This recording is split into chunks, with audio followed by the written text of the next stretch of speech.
With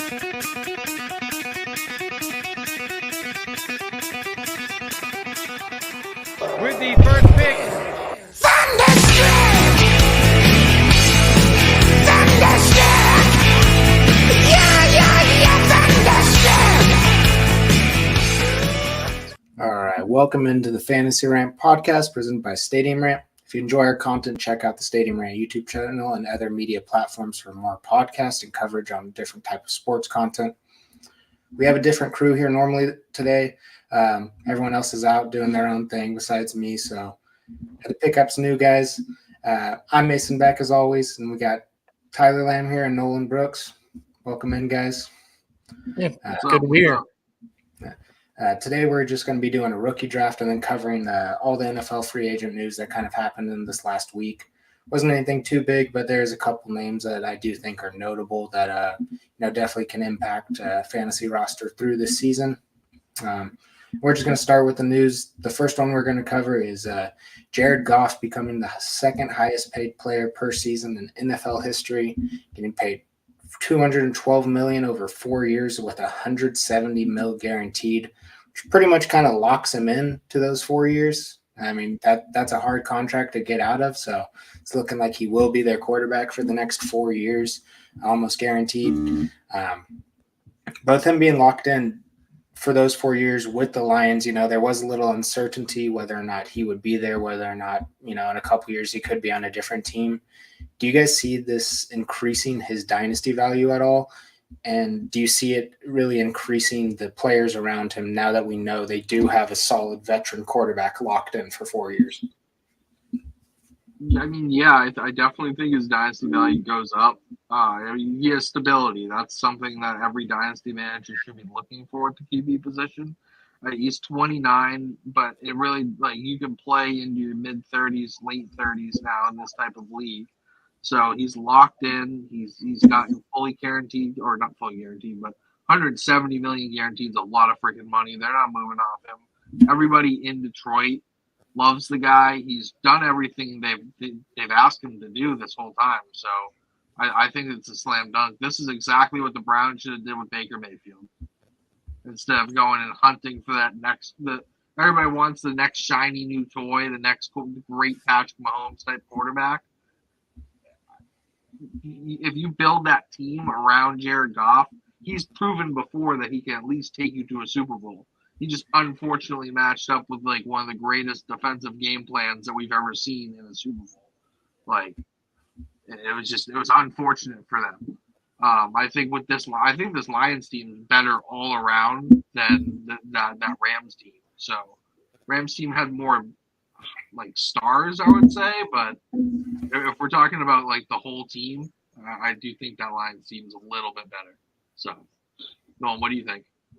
No, I definitely agree with you. Just to kind of piggyback off that, I mean, Jared Goff didn't accidentally get this contract. This wasn't I don't know who we're going to go after in the market unless we can sign Goff. I mean, this was earned.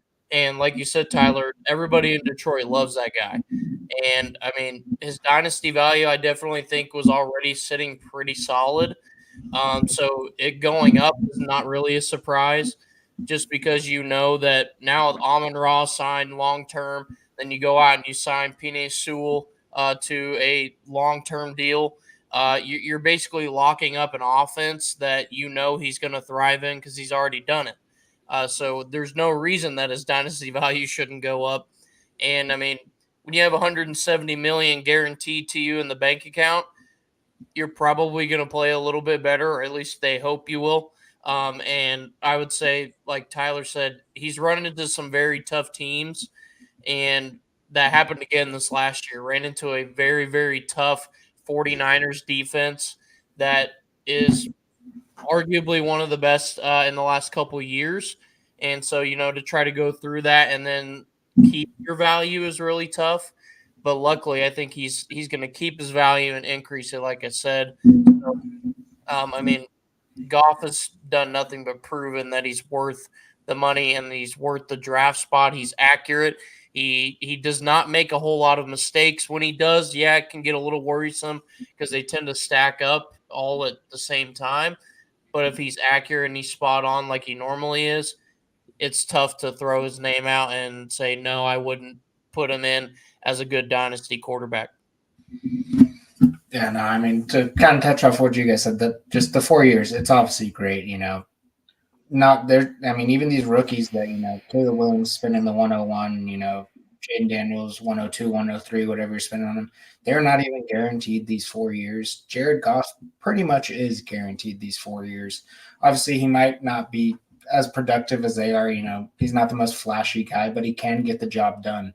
He's a very good. He's got a great floor for fantasy, and just with him having now this locked in time where he's for sure going to be a starter, it definitely does increase his value a lot. And like you were saying with Amon-Ra getting that 4-year extension too, we have 4 more years of them together, pretty much guaranteed, unless for some reason they decide to trade him out, Amon-Ra in the 4th year, which I don't see happening by pretty much any means, unless the Lions just drastically fall down in talent level. But yeah, I think it's a win for that whole offense. Just everyone around it, even Laporta. We've already seen through one season there is good connection there.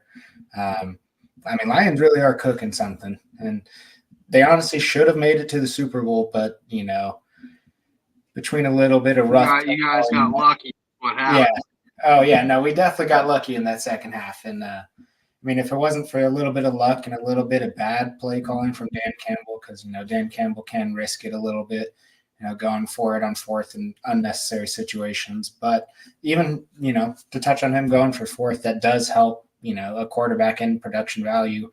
It's going to get him a couple extra plays throughout the season. Maybe get him a couple big completions, a couple extra touchdowns just from them being aggressive off of that.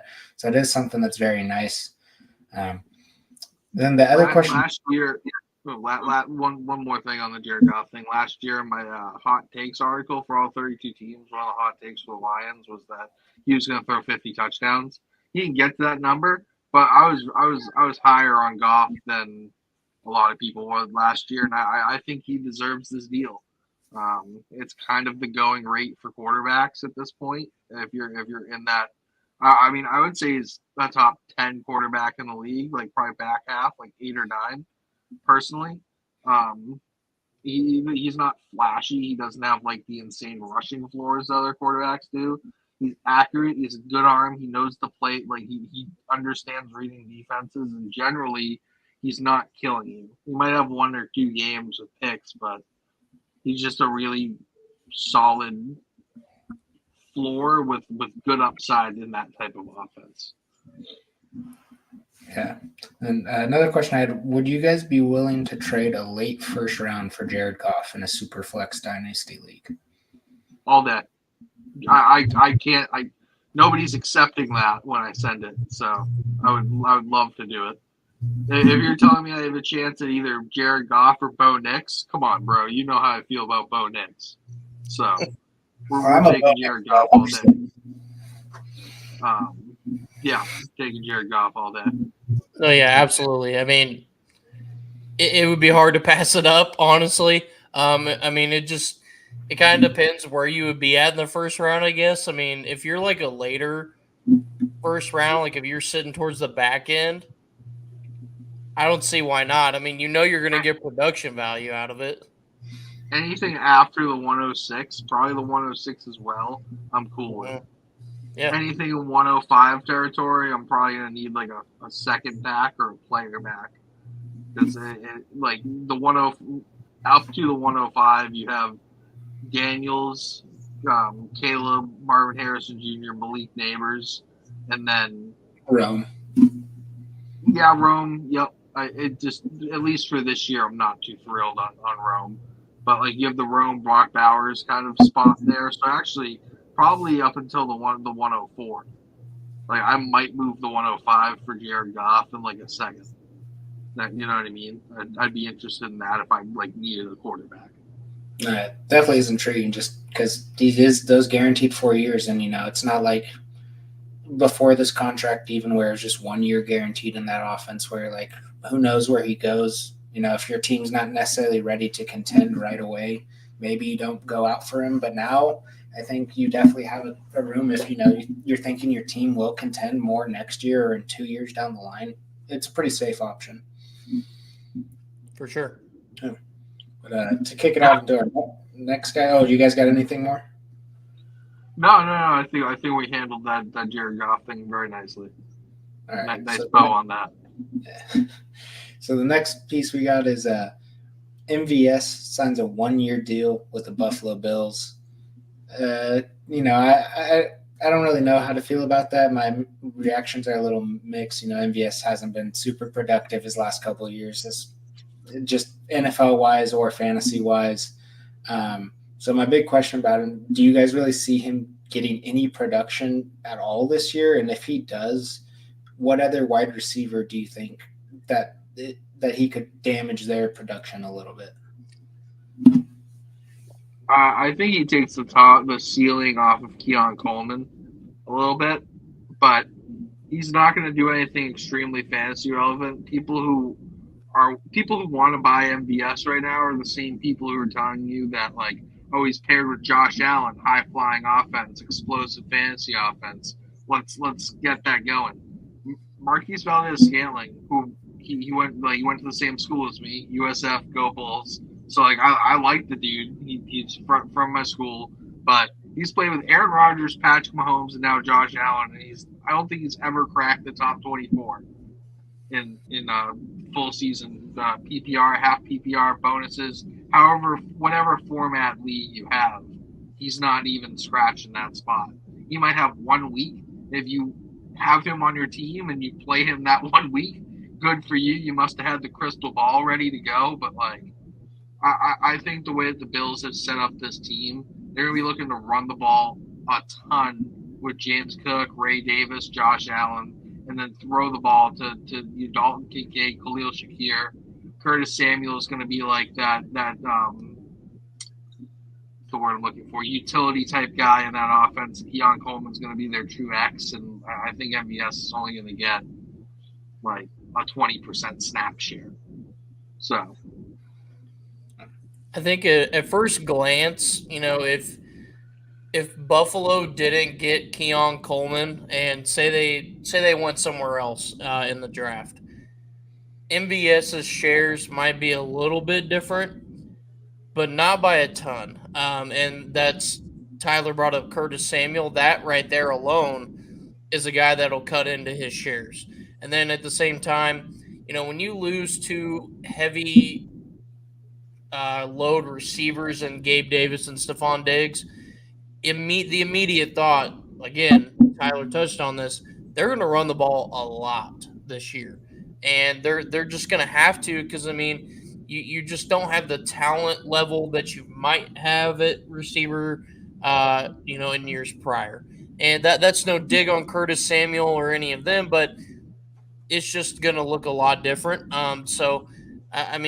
MVS showed up when he needed to, and that was, 2 or 3 plays late in a game when you need some good first downs. Well, Buffalo's trying to win the game outright. They don't want to have to make big plays at the end of the game because that is what is losing them these big games against Kansas City, against Baltimore. The big ones when it matters. That's why they can't beat the Chiefs in the playoffs, is because of those things down the stretch. Well, if you think MVS is the guy that's going to completely shift your offense, you're dead wrong.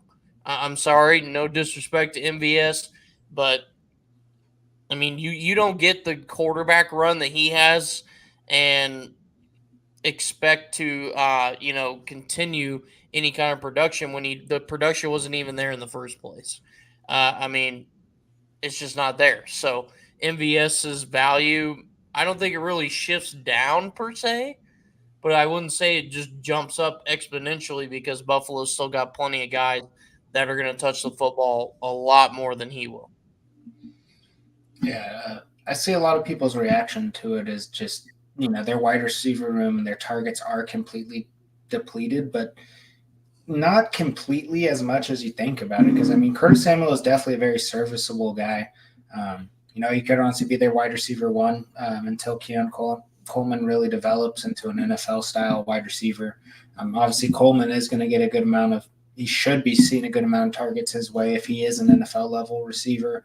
Khalil Shakir, even, he's going to come in and get some big plays off of it. And Kincaid, James Cook is a great passing back. He's going to take a lot of targets his way. And even Ray Davis is a pretty solid, who they just drafted, is a very solid receiving back that I see MVS having 1 or 2 weeks in the entire NFL season where if you started him in your fantasy lineup, you're kind of like, oh, okay, that was okay, but the rest of it, you're going to be upset. And he's going to be that guy in the Buffalo Bills offense that they're going to design very specific plays for him that they're not going to use a ton. It's just going to kind of be like very specific situations where I see MVS, kind of being used, but never a guy. If MVS gets more than 3 catches in one game this season, I will be very surprised. Yeah, I mean, I have it in my ranking, my projections / rankings. I had Khalil Shakir, wide receiver 35. I have Curtis Samuel at wide receiver 40. I have Keon Coleman at wide receiver 45. Kincaid I have at tight end 8. James Cook I have at running back 7. So it's just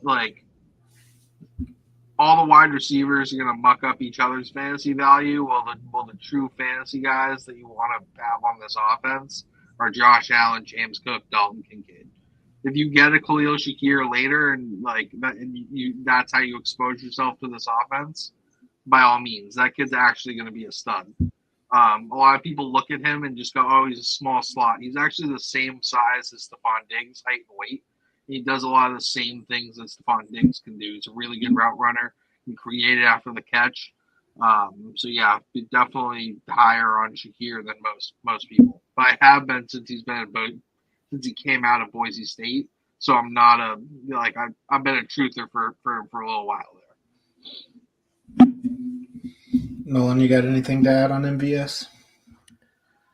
As someone who, reports on the Chiefs and has a lot to say about them, I don't have a lot of fantastic things to bring to the table about him. As my boy Kevin Crawford would say, he has bricks for hands. And I mean, that's tough because I actually met him last summer at the Monarchs. He did a celebrity softball game with a bunch of the Chiefs players. Very nice guy. He's great. He truly is. Nothing but great things as a person. He has a good vision for off the football field, but as far as on the field, it's it's hard for me to argue for any kind of value, even with you switching to another good quarterback in the NFL.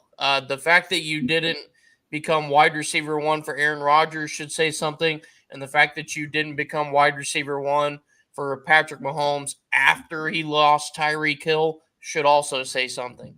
So I don't really see any increase in value, like I said. In my home dynasty league with my buddies, after Tyreek Hill got moved to the Dolphins, this trade went down. Let me find it here.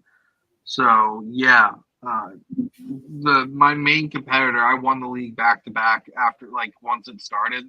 It started at 1, went back to back, lost in the semis, but the dude who beats me in the semis got Tyreek Hill for Kareem Hunt, Marquise Valdez-Scantling, and 2 seconds. This was April 3rd, 2022. So he has been cooking as the wide receiver 3 and 1 over the past 2 seasons. My boy was like, I thought MVS was going to be Tyreek Hill, and it just turns out that Tyreek Hill is just still Tyreek Hill. And I'm like, I could have told you that, bro. Thanks a lot for cooking me. Ugh. Oh yeah, no. To kind of touch on that, everyone says Xavier Worthy, he's the next Tyreek Hill. It's yeah, he's fast like Tyreek, but there's no Tyreek. Tyreek's just a special talent. Worthy's an underrated route runner, but he doesn't have the ball tracking skills that Tyreek Hill has. That's one of the most underrated thing about Tyreek Hill. Yeah, he's fast, but he's just always where the ball is, and he's way better at high pointing the ball than people realize. You're like, oh, you're 5'10", you can't go up and get it. And he jumps over people, and you're just like, oh well, shit, I just got mossed. That sucked. Yeah.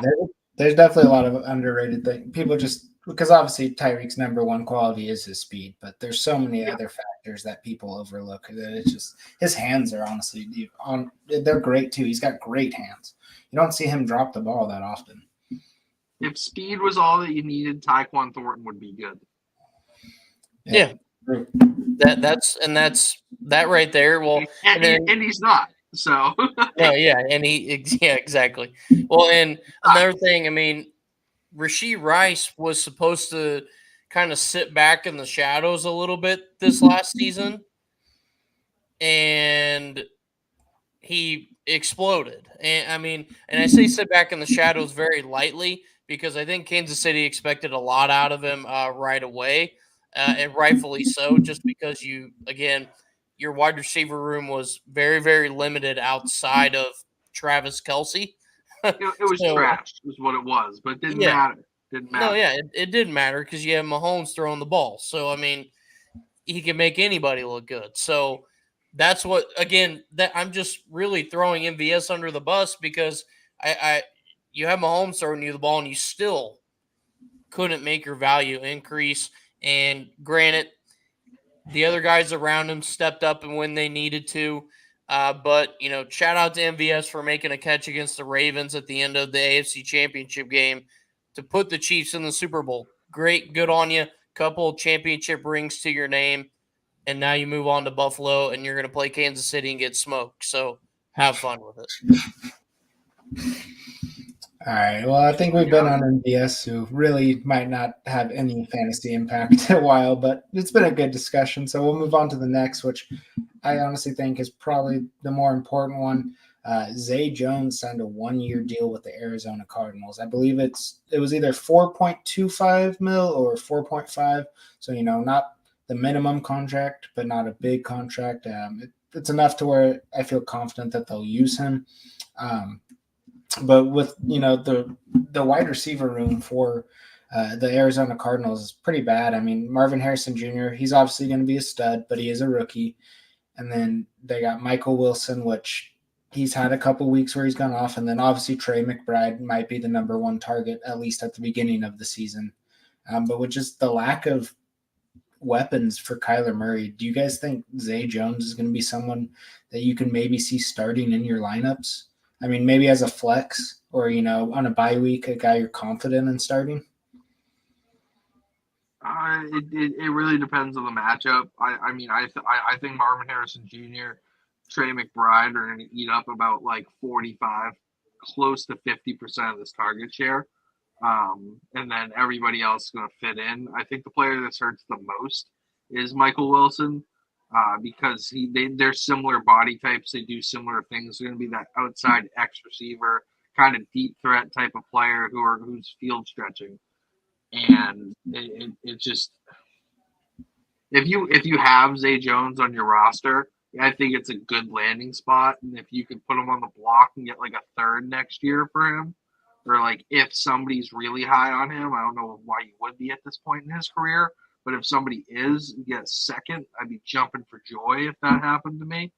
I haven't gotten anybody to bite on that, but I've actually seen it happen in 2 or 3 of my leagues. They go for a second and him and a third for a second, which I would take that deal all day long. So I don't think that he is somebody that you're going to have to be watching out for, but he does hurt the Michael Wilson and Greg Dortches of the world. Yeah, for sure. I would say the way I view that signing is it's like a prove it contract. I mean, he had visits with the Chiefs, with the Cowboys. He went around and kind of tested the waters. Now, obviously, Arizona's the most wide open wide receiver room because they're trying to figure out outside of Harrison and McBride, like you've been saying, they're trying to figure that out. So, I mean, if you're going to go somewhere where a team is trying to find that next guy, Arizona works. So I mean, I don't see his fantasy value being extreme.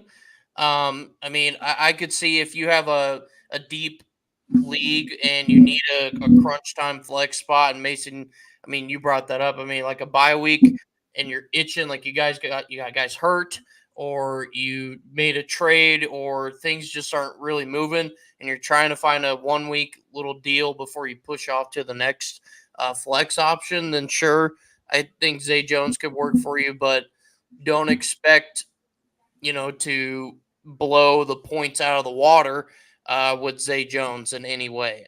But, that being said, it wouldn't surprise me if he has a couple of weeks where, add him off the fantasy wire for 1 week because the matchup is good.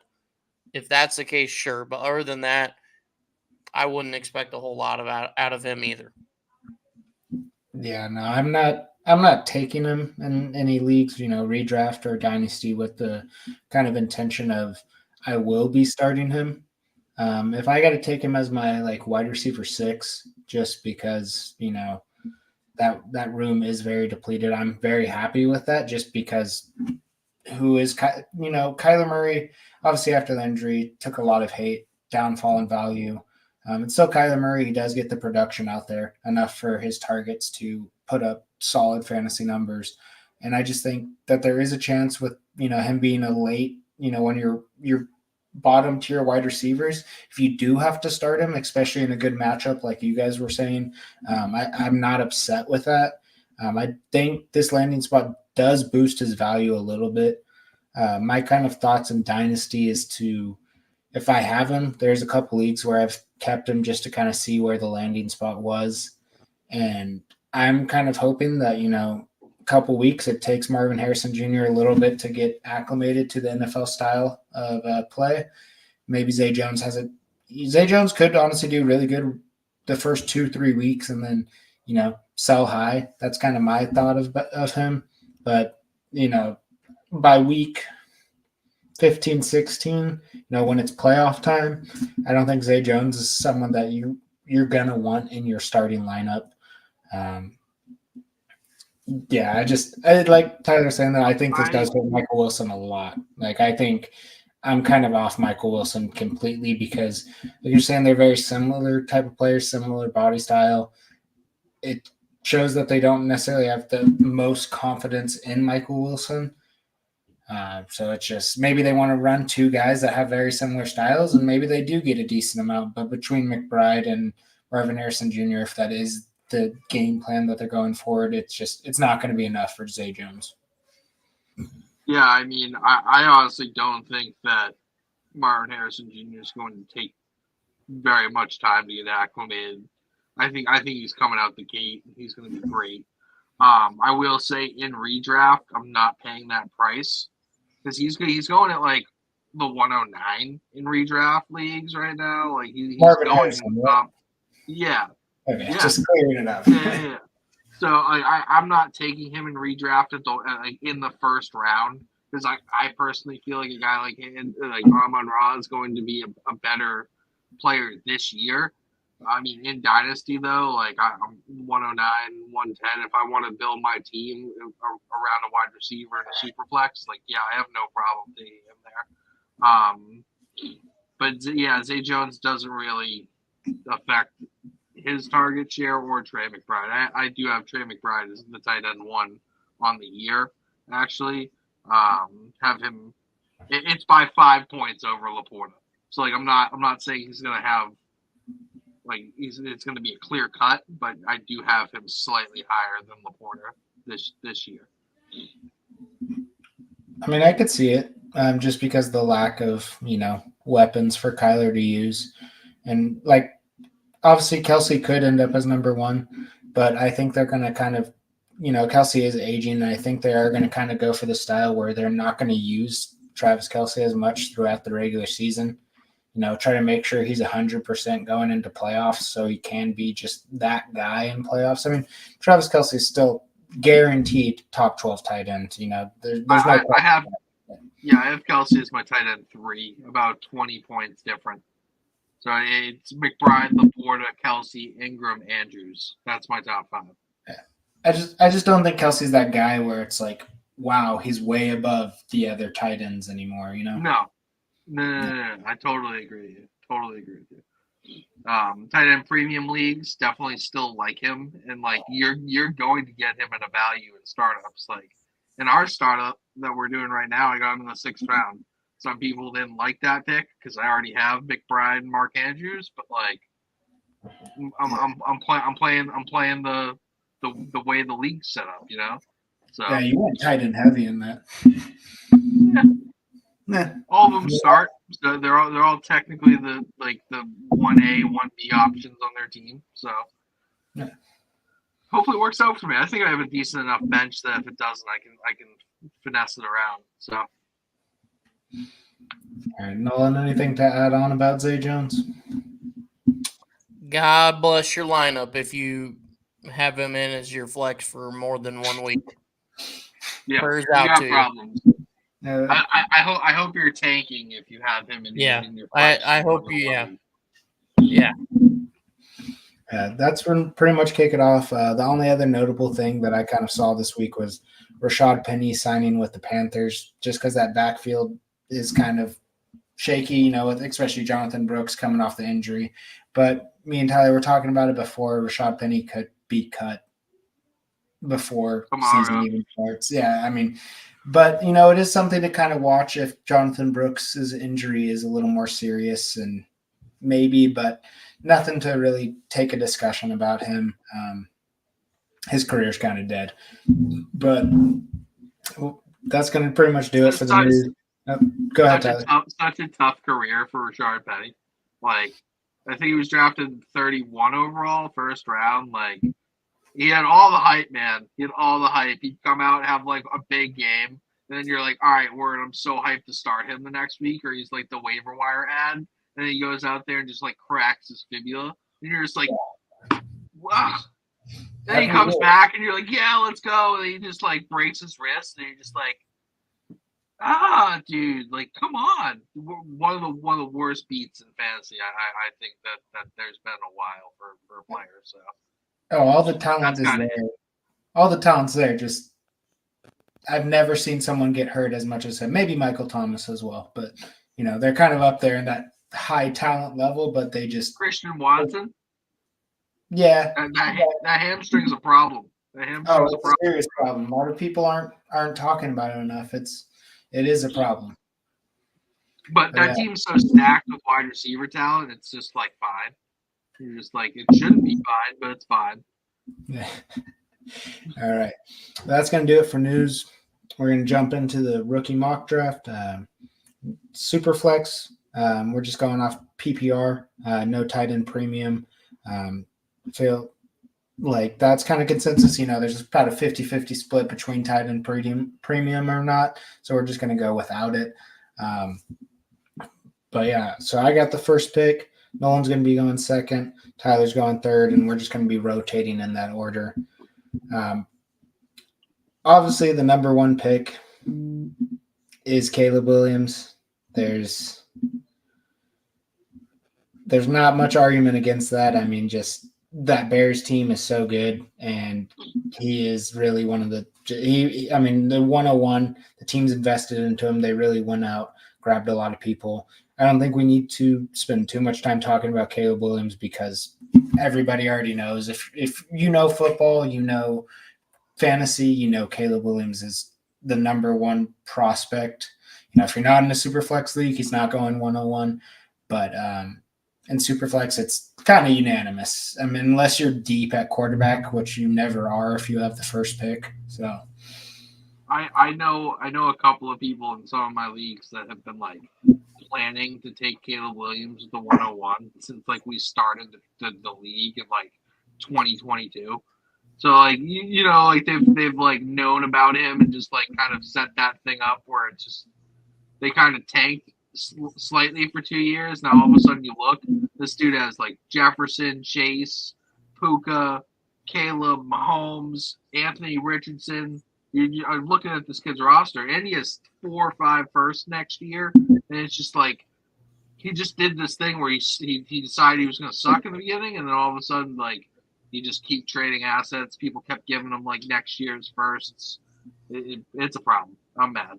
So he did the Oklahoma City Thunder method where he was, trading around picks to where he sets up his draft beautifully, gets a couple a couple good players, and then he's set up for 4 or 5 years. He still hasn't won though, so that's cool. Exactly. Yeah, there you go. There you go. We have All like right. a similar record, but like his long-term outlook on that team is like, damn, bro. Like, damn, bro. Like, that just pissed me off. All right. But yeah, so you're up, Nolan. Okay. At 2, I'm actually going to surprise you guys, and I did this in one of my dynasty leagues. I'm going to go Neighbors at 2. I think in New York he's set up beautifully to be wide receiver 1, and I don't think it's going to be even close. Now, granted, is Daniel Jones' quarterback? Yeah. But, I mean, we've seen flashes where if Daniel Jones can get the ball to the right guy, they can produce. And so I think Neighbors holds quite a bit of value. I think he's going to touch the ball a lot, and I think his projections are looking absolutely insane, even for rookie year. So the fact that I feel like I can confidently put him near the Marvin Harrison level, or maybe even just slightly, just a little tad higher, because he's going to get a beautiful opportunity. So I'm going to go Neighbors at 2. Might be a little surprising, but I'm going to stick with it.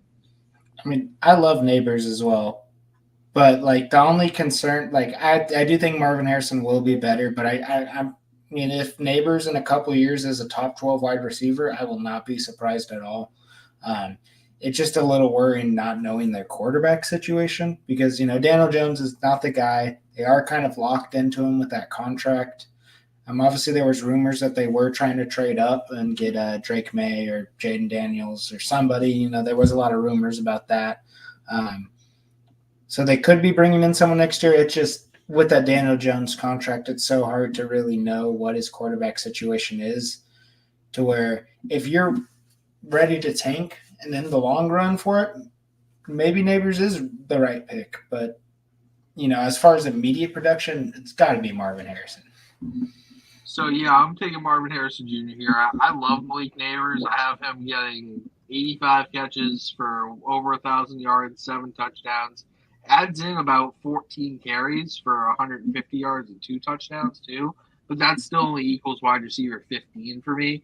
And Marvin Harrison's my wide receiver 8. I don't disagree with you about the number of targets that he's going to get, the amount of looks that he's going to get on the Giants. But Marvin Harrison Jr. is going to get the same, if not more, in my opinion, on the Cardinals. Like, he's walking into a better offense, a better quarterback, and he has at least one other player who can draw matchups, and Trey McBride. And, like, Neighbors doesn't really have that. So, like, you could double him. You could, like, more game plan towards trying to stop him as opposed to a Marvin Harrison Jr. I have Marvin Harrison with 180 targets for a 31% target share on this team. So 104 catches, almost 1,400 yards, and 9 touchdowns. So it's not like super far off, but there's enough. Like let's see here. It's about 40 points difference for me. So yeah, I'll take Marvin Harrison Jr. and be happy taking that to the bank.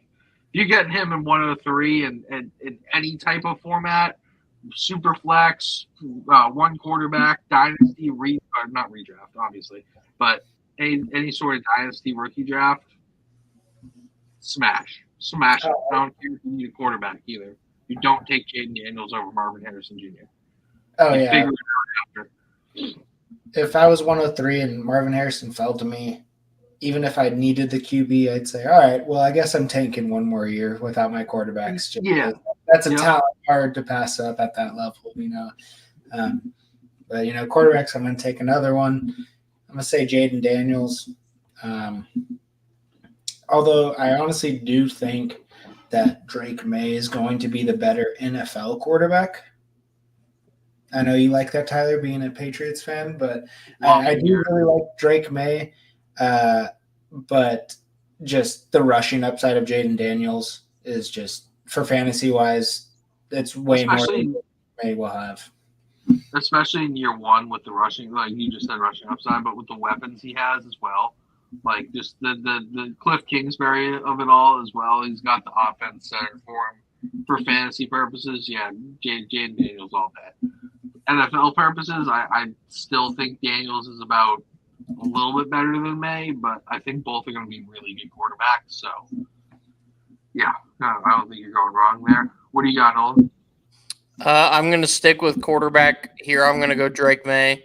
I think in a lot of formats, even in my other dynasty, we just finished that draft up. It went Daniels May in a row. Like everybody knew it. Everybody knew Caleb Williams would go first, and then Marvin Harrison, and then immediately was Daniels and May. So we've already kind of talked about it. I mean, May is stepping into a good situation in New England, and he's going to be productive right away. Might not have the rushing upside, like you said, Mason, as Jaden Daniels might have, but it's still kind of there. And he's got one hell of an arm. So I see no issue with taking Drake May and just getting it right out of the way, setting up a Malik Neighbors, Drake May, duo on the fantasy lineup. I'm okay with. And honestly, Patriots brought in some decent receivers. I mean, Polk and you would know better than me, Tyler. Javon Baker. Javon Baker. Yeah, he's gonna make people in wheelchairs stand up, bro. He's gonna make people in wheelchairs stand up. Yeah, but I think those were two very underrated wide receivers. I mean, I think Polk went a little early, but they obviously really wanted him, and they plan on using him, so it could work out in the long run. I had him going a little later, but not a bad pick at all by the Patriots. But yeah, no, I mean, there is that, and then is Gesicki still there? Correct? I'm not wrong about that. No, it's Hunter Henry, Austin Hooper, and Jaheim Bell that they drafted. Well, anyway, that just shows how much Gesicki's dropped out of fantasy relevance, and I don't even know where he's at. Yeah. Oh, he's on Cincinnati, right? Yes. Yeah, he's on Cincinnati. Yeah. But yeah, I mean, still, Austin Hooper's a great tight end too. Demario Douglas, he showed a lot of promise his rookie year. And Kendrick Bourne too, if he comes back healthy, is a good player. He's not a wide receiver one. He's not even really a two, but he's like a really good three, I would say. Really good three. Yeah, and we can't completely count out Juju either. I can. Okay, yes. well, all right. Well, from Patriots fan, count out Juju. that knee is bone on bone, bro. There ain't no cartilage in that knee anymore. So with this pick, I'm gonna go a little bit contrarian here, or no, I'm gonna go against the grain here. I take Xavier Worthy over Roman Dunze. Because we have the whole Rashee Rice situation. We don't know really how that's gonna end. We don't have any real definitive news on it. But with my guess, he's going to miss at least 6 games this year, and that's going to give Worthy and Mahomes the time to get the connection they need.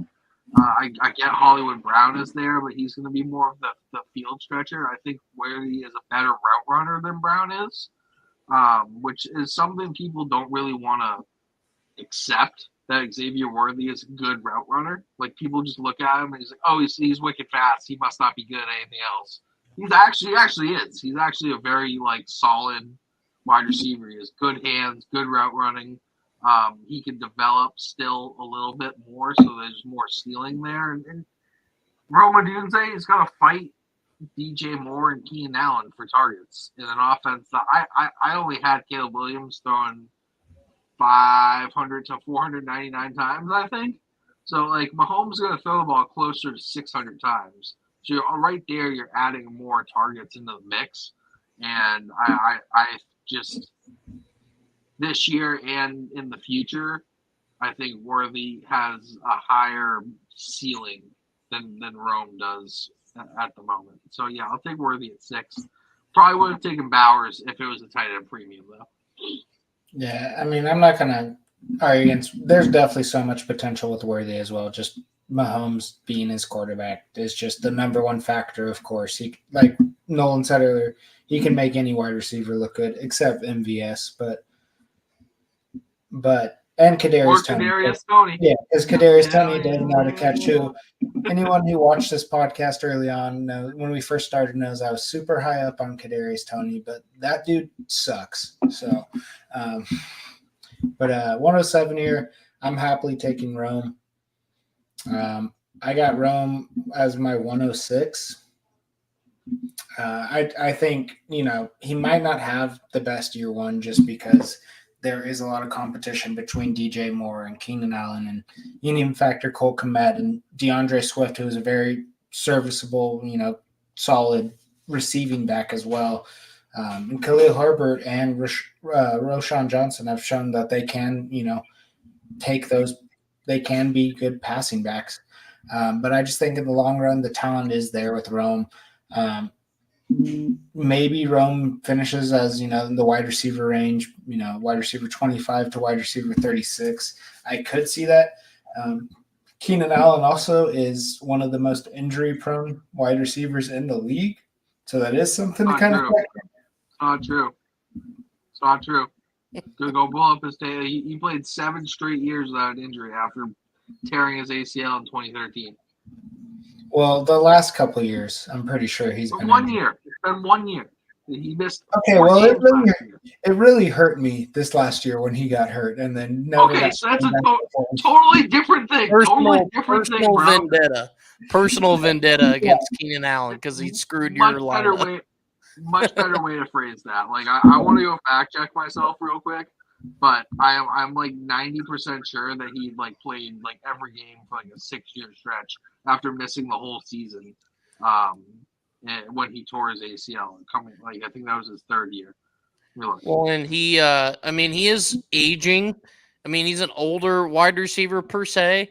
That doesn't mean a whole lot because he has been productive. He's a consistent 1,000-yard receiver. Hypothetically, if you go Rome, in 2 or 3 years, if Keenan does decide to finally call it quits, Rome's sitting there pretty. And he's in a good spot, and by then he's going to be perfectly developed. So, Rome's in a good spot. Don't expect him to be wide receiver 1, but if you want to sit around and you want to be patient on him, he's going to be in a good spot here in a couple of years. So I was wrong, but I also was sort of right. So in 2022, he played 10 games. 2023, he played 13. From 2017 to 2021, he missed 2 games. I wouldn't necessarily call that injury prone. Definitely have recent bias. Okay. All right. I wanted to defend my dude there. Keenan Allen's a G. He's still one of the best route runners in the league. Oh, there's no doubt about that. He 100% is one of the best route runners, if not the best route runner in the league. But just the age and the past 2 years of being injured, that is something to watch out for. Yeah, totally agree. We're at 108 right now, correct? 108? Yeah. Okay, well, I know it's not a tight end premium league, but if he's going to be sitting there at 108, I'm going to go Brock Bowers. I confidence in him. He's going to step into a good spot in Vegas. Granted, he's got to fight around Devontae Adams to, get some touches, but I don't think he's going to have any issues. One of the most sought-after tight end prospects in a bit. Maybe since, I wouldn't even say Darren Waller. Darren Waller didn't have a ton of, hype around him, but he came out and he played and he balled out, and then he had the hype, but not lately. But I think Bowers is going to be in a good spot, so I'm comfortable taking him at 108. Yeah, it's hard to argue. The profile's there, prospects there. The only thing that worries me about Bowers is them also spending the 1st-round pick on Mayer last year. That's my one thing, but I heard they're going to run. Second. It was an early second. It was 35 overall. Okay, Close enough, though. It's pretty close. I get what you're saying. High capital pick. That's the only thing that worries me, but still the talent is there. And, Devontae Adams could be gone. those rumors are kind of up in the air. Who knows what's going to happen there? Obviously, Jacoby Myers, who I'm very high up on. But, besides that, it's kind of who knows. So, I mean, Bowers really could be the number 3 target. Maybe not year 1, but year 2. Because, Titans, obviously last year was an outlier year with Laporta and Kincaid throwing up some decent, Laporta throwing up great numbers and then Kincaid putting up solid rookie tight end numbers. But that's really an outlier year. Year 2, Bowers will be there. And I'm not the hugest on drafting him right now just for that kind of factor that he may have a slow year 1, but I might be trying to trade for him a lot in the offseason. That's just kind of my opinion on it.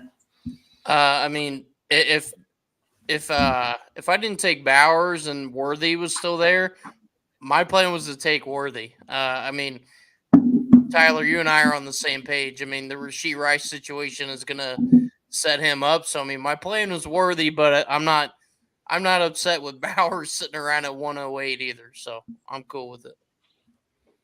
So yeah, with this pick, I'm going Ladd McConkey here, all day long.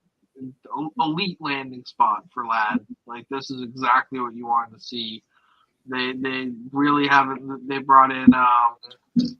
They bring in. What can I think? Yeah, Josh Palmer, Quentin Johnson, Brendan Rice. Yeah. Michael Gallup, who's bad. Yeah, that's it. Yeah. One of the most overhyped players in my lifetime.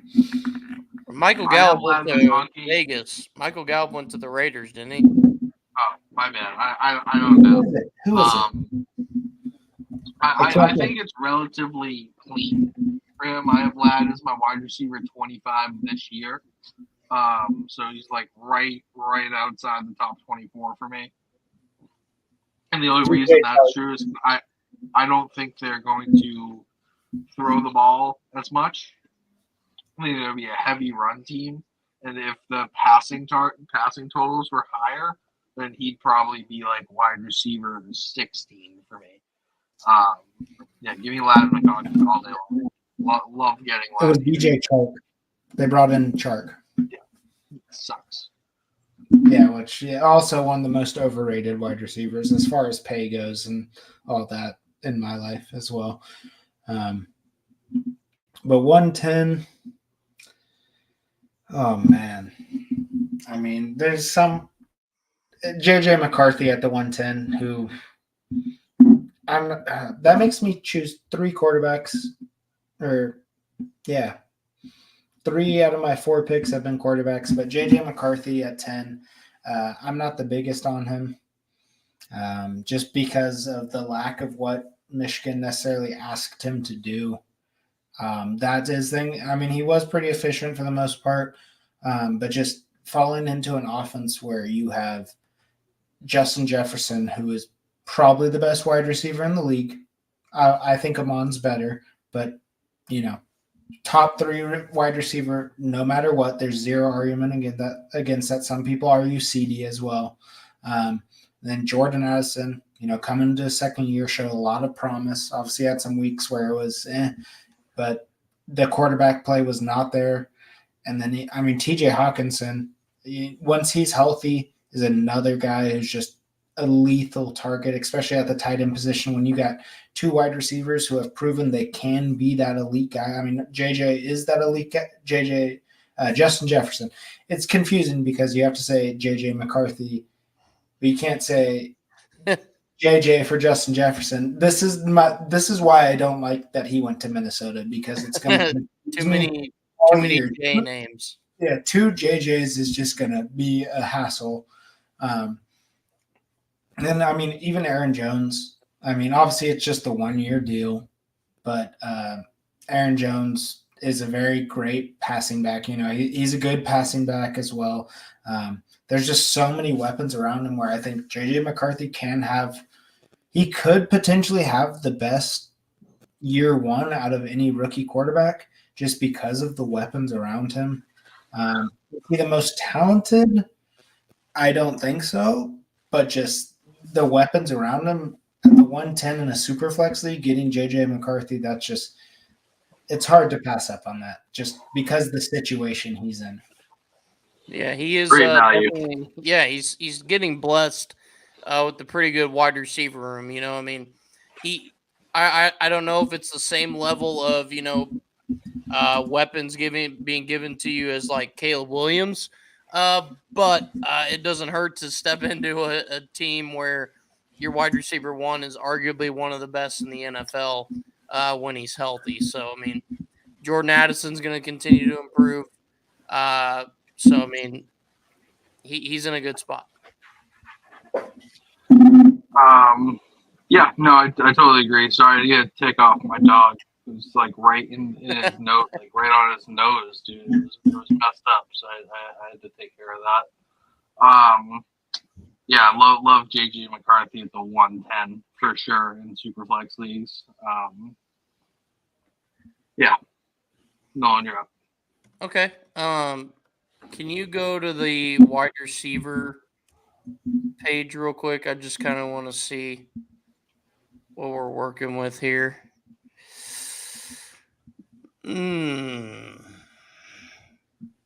That's tough. You know what? I'll go Brian Thomas. I think that I could get some good value out of that. So I'll go Brian Thomas at 111. I thought about running back, but I mean, this running back class isn't necessarily the strongest. The wide receiver class is deep and has a lot of talent.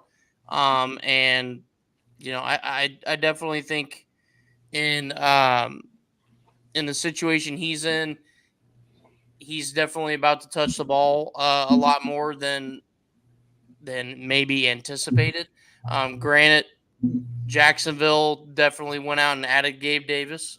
So I mean, it's iffy, but I still think he has some solid value to where you could wait a couple years and get a lot out of him at the 111. Well, yeah, I definitely agree with that. What happened? My mock draft just disappeared. Give me 1 sec. All right, go all the way to the bottom of the teams. It should say mock drafts on the bottom, on the left hand side there. Just scroll through the teams. No, You guys can see all my leaks I'm in. Oh, I clicked. That's weird. Yeah, no, I don't know. Give me 1 sec. Anyway, Tyler, you are on the clock. The Yeah, 112. I would take Jonathan Brooks here. We were talking about the Panthers a little bit earlier, but Java Hubbard doesn't excite me. Miles Sanders is cooked. Rashard Penny's a cut candidate for me, and yeah, Jonathan Brooks demanded like carries and targets in offense with Bijan Robinson and Roschon Johnson. Not a lot, but he was able to get himself on the field as like a 19-year-old with those pieces. If you're looking for like Kirkland brand Christian McCaffrey, like Jonathan Brooks is that. Like he can catch the ball, he's explosive with the ball when he catches it, and he can make big chunk plays as well. I think it was a good pick by Carolina. Probably a little bit early for my taste, but like they got their guy and they're trying to help out their young quarterback, which is something I don't think they've done a good job at just yet. So, I definitely just real quick. I definitely think them getting Jonathan Brooks was them knowing Dallas is sitting around waiting to probably take Jonathan Brooks not too long after them. And they needed a running back. So, yeah, smart pick. Get your guy. Don't let another team snag him up a couple picks later. Yeah, I mean, I got Jonathan Brooks now going like 201, 202 in rookie drafts. But, if you need the running back at 112, I'm not complaining about that at all. Him and Trey Benson are really the only backs that landed decent spots. All the other ones. It was bad landing spots. Landing spots. Before I continue touch, if you are listening to us on the radio, we appreciate you being here. If you want to check out more content, check us out, Stadium Rant on YouTube, pretty much any social media platform. We'll cover you for, we're big on football, but we'll still cover you on all our social media platforms for everything else. Thanks for joining us. For everyone else who's still here, I'm going to wrap it up right there. We only got through one round. We wanted to go through more, but we got some good discussions in. We talked about our NFL news. Definitely got some good input in. That's what it's all about. Sometimes there's certain players you really want to know a little more depth about, and it's good to hear that depth. But we appreciate everyone who joined us tonight.